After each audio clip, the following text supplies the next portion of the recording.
தயாஸ் கிச்சனில் பார்க்க போகிறது ப்ரெட் சாண்ட்விச்சுங்க.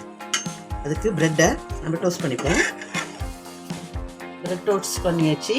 வெங்காயம், வெள்ளரிக்காய், கோஸு, முட்டைக்கோஸ், தக்காளி ஸ்லைஸாக வெட்டிக்கணும். ப்ரெட் எடுத்து வச்சுட்டு மைனஸ் போட்டுக்கலாம்.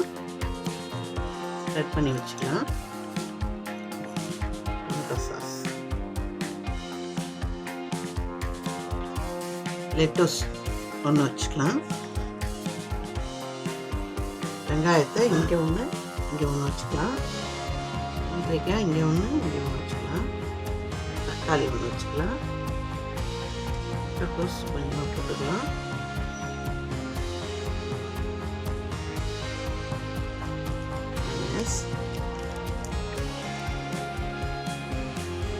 வச்சு ப்ரெட் சாண்ட்விச் ரெடி ஆயிடுச்சு.